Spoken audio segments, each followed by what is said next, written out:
Hello my dear student, all এক্সামের help channel পক্ষ থেকে আমি মোহাম্মদ আলামিন। তো আজকে ষষ্ঠ শ্রেণীর ইংরেজি 9.3 লিসনটা আজকে সমাধান করব।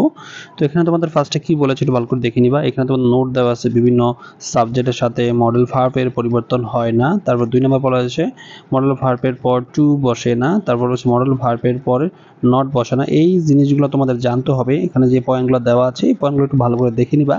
তারপরে এখানে তোমাদের ফার্স্টে একটা প্যাসেজের মতো দেওয়া হয়েছে, ডায়লগের মতো। ডায়লগটা তোমরা একটু পড়ে নিবা। এখানে কি বলেছে আমরা ডিটেলস তোমাদের পরবর্তীতে দেখাবো। তারপর এখানে একটা নোট দেওয়া আছে, নোটের মধ্যে এক্সাম্পল দেওয়া আছে, দুইটা নোট দেওয়া আছে। নোটের মধ্যে হচ্ছে 1 নম্বর নোট এবং 2 নম্বর নোট। Modal verb do not change from this different subject. বিভিন্ন সাবজেক্টের সাথে মডেল ভার্বের পরিবর্তন হয় না। যেমন এক্সাম্পল হি ক্যান সুইম, এখানে হবে হি ক্যানস সুইম হবে, ক্যানসের সাথে অ্যাস যোগ হবে। নট কারেক্ট, এটা নট কারেক্ট দেওয়া হয়েছে, আগেরটা হচ্ছে কারেক্ট। এরকম করে তোমাদের এখানে এটা কারেক্ট এবং এটা নট কারেক্ট দেওয়া আছে, এরকম করে দুটো বাক্য দেওয়া আছে, এটা তোমরা দেখে নিবা। তো এখানে ফার্স্টে দেখো তোমাদের যেই কাজটা করতে বলেছে এটার মধ্যে, এটা পৃষ্ঠা কিন্তু তোমাদের 70 নম্বর পৃষ্ঠা তোমরা খুঁজে পাবে। এখানে যে একটা কাজ দেওয়া আছে দেখতে পারছো, এই নাম্বার এখানে তোমাদের বলা হয়েছে যে ভালো করে দেখে নাও। বলছে work in pairs, find out the mistake in this following sentence and then write the correct ones next to them. অর্থাৎ দল এবং জোড়ায় কাজ করো এবং নিজেদের বাক্যগুলো ভুল শনাক্ত করে সেগুলোকে শুদ্ধ করো। তো এখানে তোমাদের এখানে কিছু ভুল দেওয়া আছে, 5টা বাক্য দেওয়া আছে, এগুলো ভুল আছে, সেগুলো তোমাদের ভুল প্রমাণ করে এবং সেগুলো শুদ্ধ করে লিখতে হবে এই পাশে। তো এটা আমরা তোমাদের ডিটেলস উত্তরটা দেখাবো। চলো উত্তরে চলে যাই।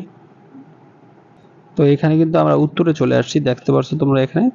তো এখানে ফার্স্টে তোমাদের যে প্রথম বাক্যটা দেওয়া আছে, প্রথম বাক্যটা বলছে I don't can do the exercise. এখানে কারেক্ট উত্তরটা হবে I can not do the exercise, এটা হবে। এটা দেওয়া আছে, তোমরা একটু ভালো করে দেখে নিবা।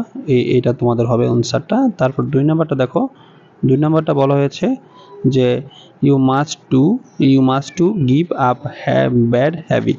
এখানে বলছে ইউ মাস্ট গিভ হবে, টু হবে না, গিভ আপ হবে অ্যান্ড ব্যাড হ্যাবিট হবে। ভালো করে দেখে নেবে। 3 নাম্বারটা বলছে শি উইল। তো এখানে বলছে রিটার্ন সন। তো এখানে যে অ্যান্সারটা হবে সেটা হবে তোমাদের দেখতেই পাচ্ছ, এখানে হবে যে শি উইল রিটার্ন সন। রিটার্নের সাথে একটা অ্যাশ আছে, সেই অ্যাশটা এখানে হবে না। তারপর তোমাদের 4 নাম্বারটা দেখো, 4 নাম্বারটা বলা হয়েছে যে my friends mites help us.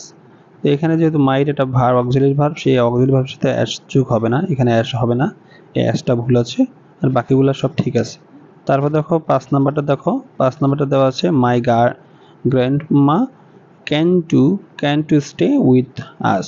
তো এখানে মাই গ্র্যান্ডমা ক্যান টু, এই যে টু এখানে দেওয়া আছে, সেই টুটা এখানে হবে না, টু স্টে উইথ আস। এভাবে তোমরা যেভাবে আমরা লিখছি সেভাবে লিখলে ফুল নাম্বারটা পেয়ে যাবে। তো ভিডিওটা কেমন হয়েছে অবশ্যই কমেন্টস করে জানাবে। যদি ভালো লাগে থাকে লাইক কমেন্ট শেয়ার করতে ভুলবেন না। যারা এখনো পর্যন্ত আমাদের চ্যানেলটা সাবস্ক্রাইব করেন দয়া করে চ্যানেলটা সাবস্ক্রাইব করবেন, পাশে থাকা নোটিফিকেশন বেল আইকনটি অন করে রাখবেন পরবর্তী সকল ভিডিওগুলো সবার আগে আপডেট পাওয়ার জন্য। আল্লাহ হাফেজ।